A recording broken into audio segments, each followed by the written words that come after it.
Okay, time to look at our second core skill now, and it's the first punch that we're going to learn, and it is quite simply the most important punch you learn. There is no other way about this. Whether you're tall or short, doesn't matter. You need this punch to be perfect. It's the jab, okay? It's actually the lead hand punch, and it's the punch that most boxers use most often. It finds your range for you, it breaks open the defences of an opponent, it sets up combinations, it stops the opponent from settling, it allows you to control distance, it allows you to keep off an opponent who's determined to chase you down and beat you up. It is the most important punch, so it's important that we get it right. Let's get right into it and let's just examine the mechanics of the shot. Okay, so again, I'm going to get into my boxing stance. First action from a jab. If we imagine that I have a steel pole going right down through the centre of my body, out and into the floor, so that I can only rotate in this manner. What I can't do is allow my body to bend in any way. If you just think about that steel rod through your body at all times. As with everything else in boxing, a jab does not start with the arm. Okay, don't allow it to become an arm punch. First thing that happens from the balls of the feet on my front leg, I'm going to push off the front leg, and that allows these hips to rotate slightly in a clockwise direction. Okay, you can see here that my arms, I have a fist, but it's not clenched. I don't want to clench my fist, otherwise I end up tight and restricted, and I'll slow myself down when I'm trying to throw the shot.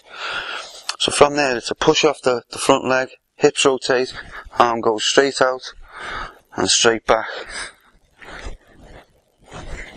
Now, just show you that from the side.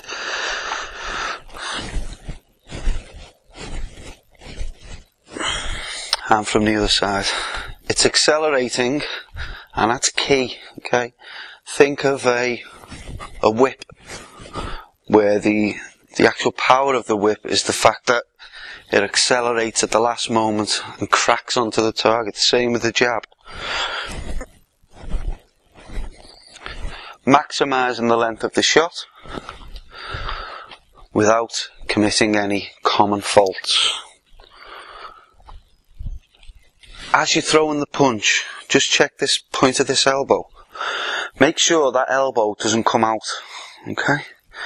It must go straight out and straight back, so that elbow follows the line of the fist. Your opponent's eye is great at seeing movement up and down. It's not so good at seeing movement coming back and forth. If that elbow lifts up, your opponent will spot it, block it, and send one back your way. So it's important that it's technically correct.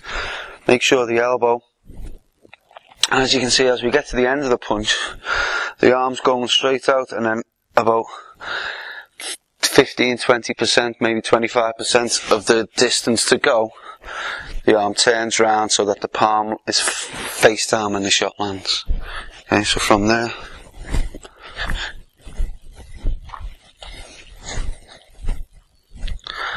common fault I've just described about the elbow, that's one. Another one is dropping this hand as you throw the jab.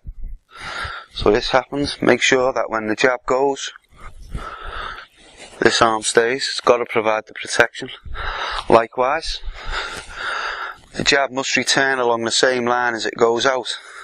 If I allow this to happen, I'll leave myself open for a shot coming back the other way.